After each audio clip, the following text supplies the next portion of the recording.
नमस्कार दोस्तों, मैं मिथुन सिंह स्वागत करता हूं आप सभी का द्रोणाचार्य क्लासेस में, जहां पे हम लोग टीचिंग एग्जामिनेशन की प्रिपरेशन करते हैं। आज बात होगी इंग्लिश पेडागोजी में role of listening and speaking की, है ना। इससे पहले 2 लेक्चर आ चुके हैं इंग्लिश पेडागोजी के शुरू से सिलेबस में। अगर आप लोगों ने अभी तक उस लेक्चर को नहीं देखा है तो लेक्चर को आप हमारे प्लेलिस्ट से जाके देख सकते हो। तो चलिए वीडियो को शुरू करते हैं बिना किसी देर के। चलो, तो सबसे पहले जो मैंने पिछले दिन क्वेश्चन ऑफ द डे जो हम लोगों ने पूछा था उसके बारे में थोड़ी सी डिस्कशन कर ली जाए।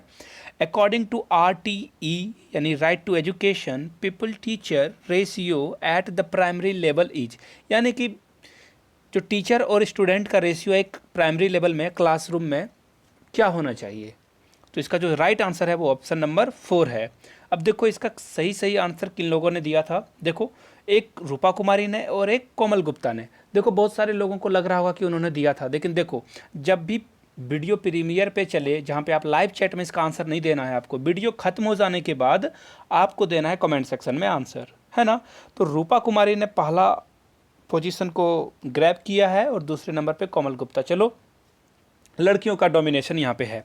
तो चलिए अब क्लास को शुरू करते हैं। उससे पहले मैं बता दूं कि जो भी लोग KBS की तैयारी कर रहे हैं, है ना, तो देखो KBS PRT 2018 के जितने भी प्रीवियस ईयर के पेपर के लेक्चर हैं वो हमारे चैनल यानी कि द एजुकेटर पे आ चुकी है। मेरे नहीं, यानी आपके भी चैनल है वो द एजुकेटर पे, है ना। इसका लिंक आपको कमेंट सेक्शन में मिल जाएगा या फिर आप सर्च कर लेना द एजुकेटर। आपको यहाँ पे ये देख लेना, यहाँ पे बहुत सारे क्या है KBS के प्रीवियस ईयर पेपर को मैंने सॉल्यूशन करा रखा है। तो चलिए अब बात करते हैं पढ़ाई की। देखो, role of listening and speaking क्या होता है। एक छोटा सा सेशन होने वाला है, आराम से हम लोग समझेंगे इन चीज़ों को। तो देखो, रोल ऑफ लिसनिंग क्या होगा और स्पीकिंग क्या होगा। लिसनिंग और स्पीकिंग के बारे में हम लोग आज जानेंगे कि बच्चे के लाइफ में क्या प्रभाव पड़ता है लिसनिंग का और क्या स्पीकिंग का। देखो, एक जगह पे मैंने कहीं रामकृष्ण मिशन के एक वॉल पे एक कोट पढ़ी थी, a great learner, a great listener, a great listener is a great speaker, है ना। अब मैं पूरा नहीं लिखता हूँ यहाँ पे स्पीकर, यानी कि एक जो ग्रेट स्पीकर बनना चाहता है उसे क्या बनना होगा, पहले लिसनर बनना पड़ेगा, तभी वो ग्रेट स्पीकर बन पाएगा। उसी के बारे में इर्द गिर्द में ये चीज़ें रहेंगी आज। तो चलिए शुरू करते हैं सबसे पहले लिसनर के डेफिनेशन के साथ। The skill of listening is a counterpart of the skill of speaking because verbal communication is a two way process, ध्यान देना। Without listening speech has no meaning, मतलब अगर मैं आप लोगों, यहाँ पे मैं बोल रहा हूँ, राइट, अगर इसको सुनने वाला कोई नहीं रहेगा तो मेरे बोलने का कोई मीनिंग निकलेगा क्या? बिल्कुल नो मीनिंग निकलेगा। आप अगर मेरी बात को सुन रहे हो, समझ रहे हो, तभी इसका मतलब निकल पा रहा है। अब मैं हिंदी में जाके अमेरिकन्स को सुना दूँ ये लेक्चर तो उन्हें क्या ही समझ में आएगा, यानी कि उसका मीनिंग क्या हो जाएगा, नो मीनिंग। यानी कि जो लिसनिंग है या फिर स्पीकिंग है वो क्या है, टू वे प्रोसेस है। इधर से मैं अगर कुछ दे रहा हूँ आपको तो आप क्या करोगे, उसे ग्रैब करोगे। समझ पा रहे हो ना। जैसे देखो, मैंने यहाँ पे कुछ लेक्चर के बारे में ये बताया कि लिसनिंग क्या है, व्हाट इज़ लिसनिंग, तो आपने उसे क्या किया, सुना। और इससे आपको क्या बेनिफिट हुआ, सुनने से आपको क्या फ़ायदा मिला कि आप जान पाए मेरे क्या आइडियाज़ को, मेरे फीलिंग्स को। तो ये तो बात थी किसकी, लिसनिंग की। और एक बात और, यहाँ पे देखो, एक काउंटर पार्ट, यानी कि उसके जो काउंटर पार्ट यानी कि समकक्ष से बोला जाता है, इसका एग्जैक्ट हिंदी समकक्ष होगा। यानी कि the skill of listening is a counterpart of skill of speaking, यानी कि जो लिसनिंग का जो स्किल है वो स्पीकिंग क्या स्किल जो है वो स्पीकिंग के स्किल दोनों का क्या है, दोनों एक दूसरे के समकक्ष है। चलिए अब आगे देखते हैं।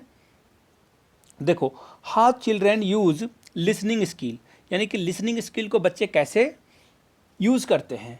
तो देखो, सबसे पहला जो हम लोगों का पॉइंट है, understand concept, facts, ideas, feelings ETC, यानी कि वो क्या करते हैं, कॉन्सेप्ट को समझते हैं सुनकर, फैक्ट को जानते हैं, आइडियाज़ को क्या करते हैं, कॉन्कर करते हैं, और फीलिंग्स को जान पाते हैं। अगर मैं कुछ बोल रहा हूँ, अभी मैं आप पे चिल्ला दूँ तो आप क्या होगे, डर जाओगे। अगर मैं आपको कोई आइडिया दे दूँ तो आप उसे क्या करोगे, अप्लाई करोगे ना जी। तो ये बात होगी। अब देखो अगला क्या है, understand the world around them. देखो, अगर आप सुनते हो तो आसपास की चीज़ों को क्या करते हो, अच्छे से समझ पाते हो। देखो जब भी अज़ान होता है तो देखना जो हमारे मुस्लिम भाई बहन हैं वो देखना अगर कुछ खा पी रहे होंगे तो वो क्या कर देंगे, उस चीज़ को स्टॉप कर देंगे। तो एक क्या है वो लिसनिंग का एक क्या हुआ, वो उनको एक मैसेज मिला, वो उन्होंने अराउंड में जो है चीज़ें उसके सराउंडिंग्स में उन्हें आवाज़ सुनाई पड़ी और उन्होंने क्या किया, खाना बंद कर दिया। तो ये होती है एक मैसेज होती है। अब जैसे देखो एक और एग्जांपल मैं दूं, इधर से एक कार आ रही थी है ना, और आप यहाँ से गुजर रहे हो और कार ने हॉर्न मारी, तो आप क्या करोगे, साइड होने की कोशिश करोगे कि चलो किनारे से सड़क के निकल जाए हम लोग, है ना। या फिर अब जैसे देखो लिसनिंग का एक और एग्जाम्पल मैं बताता हूँ, वर्ल्ड अराउंड देम में कैसे आप समझोगे। सपोज कर लो कि एक माइक पे अगर पुलिस वाले ने अनाउंस कर दी कि चलो यहाँ से अब सबको निकल जाना है, यहाँ पे किसी को नहीं रहना है, ये बहुत सेंसिटिव एरिया है, यहाँ पे कुछ प्रॉब्लम है, यहाँ पे कुछ मिलिट्री का कुछ होने वाला है प्रैक्टिस वगैरह, या फिर कोई टेररिस्ट आ गया है। तो ये एक जो मैसेज आएगा तो आप क्या करोगे, पैनिक बटन हो अंदर में आपका आएगा और आप वहाँ से क्या करोगे, स्कैप कर जाओगे। स्कैप मतलब वहाँ से निकल जाओगे, पलायन कर जाओगे।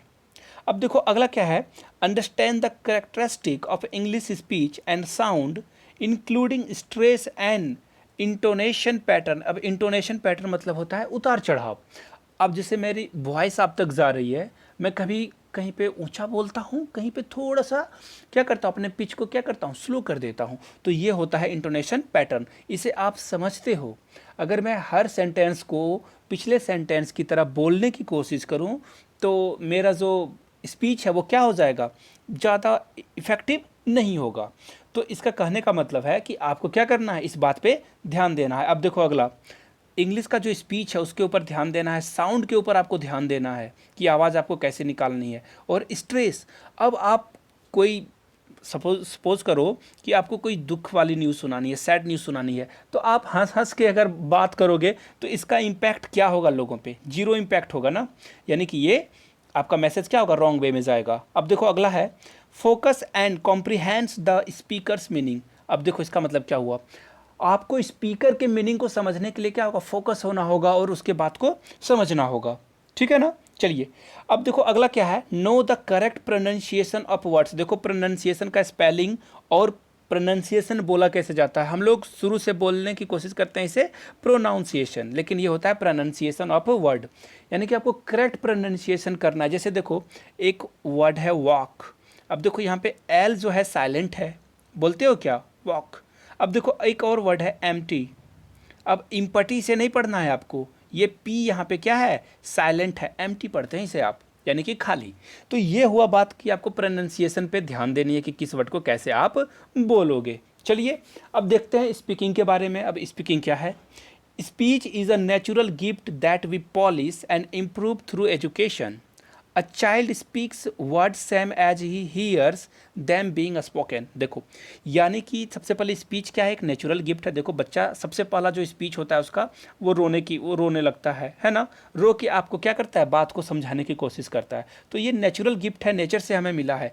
अब देखो भी पॉलिश, यानी कि हम इसे क्या करते हैं, चमकाते हैं, किसके थ्रू, एजुकेशन के थ्रू, इम्प्रूव करते हैं इसे, पॉलिश और एजुकेशन के थ्रू इसे क्या करते हैं, इम्प्रूवमेंट, इसे ऊपर ले जाने की कोशिश करते हैं हम। अब देखो अगला क्या है, a child speaks words same as he hears them being spoken. अब देखो एक आप लोगों को एक छोटी सी मैं कहानी सुना दूं, आई पता नहीं आप लोगों को अच्छा लगेगा स्टोरी सुनना या नहीं, बट कंटिन्यू करते हैं। देखो एक साधु के पास ना दो तोते थे, तो एक तोता जो है दिन भर गालियाँ बकता था और एक जो पैरट था वो बड़ा दिन भर राम का भजन सुनाता था। तो एक दिन राजा शिकार करते हुए वहाँ से गुजरे उसके कुटिया से, साधु के कुटिया से। तो उन्होंने साधु से उनका हालचाल जाना, प्रणाम किया और उनसे कुछ पीने के लिए और खाने के लिए कुछ मांगा। तो साधु ने उन्हें खाट बिठाया और पानी दिया। तो एक तोता जो ये बैड वर्ड्स यूज करता था, उसने वहाँ पे गालियाँ बकना शुरू कर दिया, उसने गालियाँ देना शुरू कर दिया। और जो एक और पैरट था वो क्या कर रहा था, राम के भजन सुनाए जा रहा था, उसे कंठस्थ याद थे। तो राजा बड़ा अचंभित हुआ, उसने पूछा कि ये गुरुजी ये क्या बात हो गई, आप ही से दोनों ने शिक्षा पाई है और दोनों अलग अलग क्यों बोल रहे हैं। तो उन्होंने कहा कि देखो राजन, ये जो तोता है ना, जो बैड वर्ड्स बोल रहा है, ये एक्चुअली एक डाकू के यहाँ रहता था, और डाकू मर गया तो ये तोता उड़ता हुआ मेरे पास आ गया, तो मैंने उसे रख दिया। तो ये क्या करता है, ऐसी संगति हो गई है जिसके कारण ये गालियाँ बकता है, और एक जो है मेरे साथ रह के ये राम भजन सीख गया। तो इसका कहने का मतलब है कि बच्चे वही बोलेंगे जो आप उन्हें समझाते हो, जो आप उनके अंदर फीड करते हो, फिल करते हो उनके माइंड में, ब्रेन में।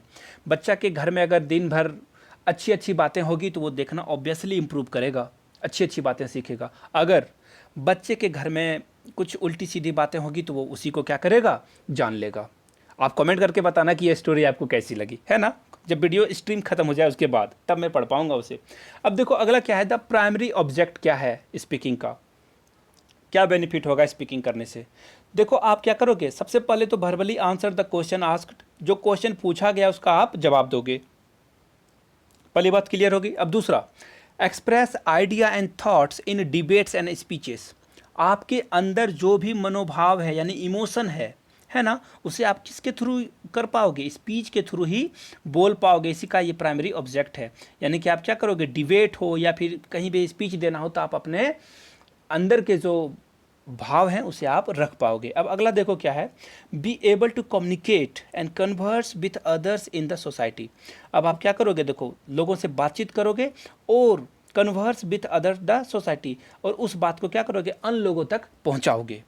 यानी कि ये क्या, स्पीच जो है एक गजब का आपके पास क्या है, टूल है।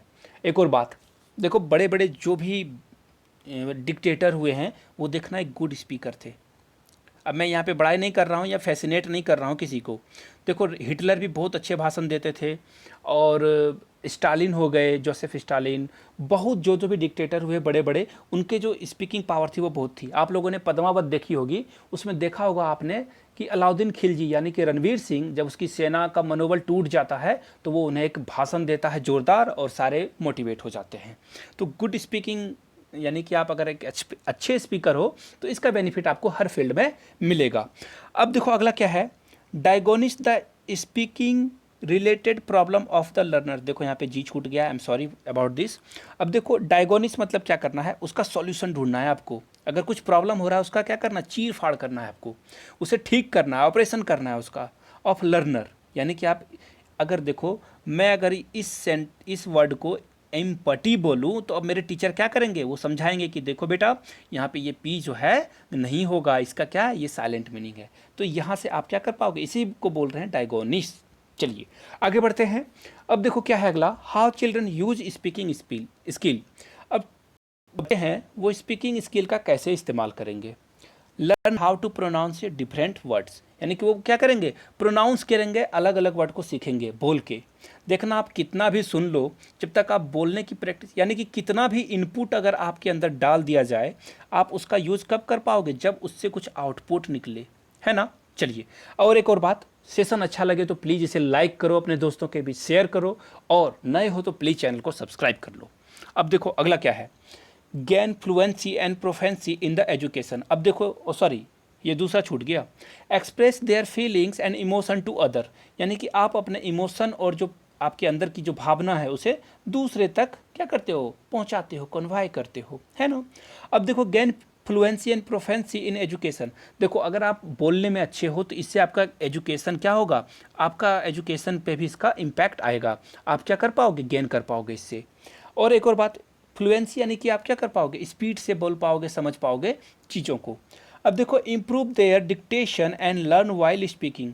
और अगर वो बोलेंगे तो उसका डिक्टेशन भी अच्छा होगा, कैसे, अब जिसका प्रोनाउंसिएशन अच्छा होगा वो क्या करेगा, उसका डिक्टेशन भी, यानी कि वो शुद्ध शुद्ध लिखना सीख जाएगा। वाइल स्पीकिंग यानी कि बोलते बोलते वो बहुत सारी चीज़ों को सीखता है। चलिए आगे बढ़ते हैं। देखो अगला क्या है, इंपॉर्टेंट क्वेश्चन है आपके लिए, ये क्वेश्चन ऑफ द डे है, सॉरी ये क्वेश्चन ऑफ द डे है, इसका आंसर बताना है। जो फर्स्ट 3 आंसर जो जिन लोगों का आएगा मैं उनका नाम अगले वीडियो में लूँगा, जैसे मैंने इस बार लिया था, है कोमल जी, कोमल गुप्ता और रूपा कुमारी का।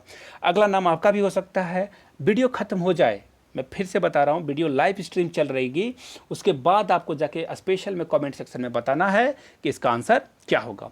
Which of the following is the proper order of learning a language. यानी कि प्रॉपर ऑर्डर क्या है लैंग्वेज लर्निंग का, मैंने बताया था शायद पहले या दूसरे लेक्चर में मैंने इसको बता दिया था। आपको इन 4 ऑप्शंस में एक चुन के बताना है। चलिए आप लोगों के लिए मैंने ये क्वेश्चन छोड़ा। अब देखो अगला है the primary objective of using role play is. अब रोल प्ले का क्या ऑब्जेक्टिव है, प्राइमरी ऑब्जेक्टिव, ये आपको बताना है। To promote the reading habit, देख लेते हैं। To improve the communicative competence, to develop acting talent, ठीक है। देखो सबसे पहले तो एक्टिंग टैलेंट, बोलने के लिए एक्टिंग टैलेंट को बढ़ाने के लिए हम लोग नहीं बोलते हैं, तो इसको हम लोग क्या करेंगे, इवेलुएट कर देंगे, यानी सॉरी एलिमिनेट कर देंगे। To evaluate dialogue writing skill, देखो डायलॉग राइटिंग स्किल के लिए, लिखने के लिए नहीं बोलते हैं, है ना, ये एक उसका इम्पैक्ट आता है, बट ये दोनों तो नहीं होगा। अब देखो इम्प्रूव द कम्युनिकेटिव कॉम्पिटेंस, यानी कि हम जो है कम्युनिकेशन को अच्छा करने के लिए क्या करते हैं, बोलना सीखते हैं। इसका ये रोल प्ले का मेन ऑब्जेक्टिव है, ना कि रीडिंग पढ़ने के लिए करते हैं। यानी कि 2 इसका जो होगा वो दोस्तों क्या हो जाएगा, राइट आंसर। चलिए नेक्स्ट क्वेश्चन की ओर बढ़ते हैं। अगला क्वेश्चन है correct speech habit can developed most effectively through. अब देखो इसका मतलब आपको बताना है, वोकेबलरी प्रैक्टिस करने से आप सीख जाओगे, या जो है प्रोनाउंसिएशन प्रैक्टिस करोगे, या डिक्टेशन लिखोगे, या प्रोनाउंसिएशन प्रैक्टिसेस करोगे, क्विजेज का प्रैक्टिसेस करोगे। तो देखो मैं सबसे पहले बता दूं कि जो वोकेबलरी प्रैक्टिस है ये गलत है। आपको क्या करना है, कंटेक्स्ट में समझाना है चीज़ों को। कंटेक्स्ट में समझाओगे तो बच्चा ज़्यादा सीखेगा, ज़्यादा समझेगा। ये तो कटा आपका। और प्रोनाउंसिएशन प्रैक्टिस आप क्विज करा के नहीं कराना है आपको, ये भी कट गया। और डिक्टेशन, आपको बच्चे को डिक्टेशन नहीं लिखाना है, ये नेगेटिव टर्म है, याद रखना आप। यानी कि इसका जो राइट आंसर होगा वो हो जाएगा प्रोनाउंसिएशन प्रैक्टिस कराना है आपको, है ना। तो देखिए अगर आप लोगों को ये क्लास अच्छी लगी हो और अगर आप चाहते हो मेरे टीचिंग स्किल से बेनिफिट लेना, तो आपको मैं फिर से बता दूं कि आपको द एजुकेटर सर्च करना है। वहाँ पे मैं KBS की तैयारी करा रहा हूँ आप लोगों के लिए, है ना। KBS क्या है, एक जॉब देने वाली एग्ज़ाम है। चलिए थैंक यू सो मच, आपने अपना कीमती वक्त दिया। Keep learning, keep growing and be safe there. It's a pandemic time, you have to safe and take care of your family. Thank you, जय हिंद।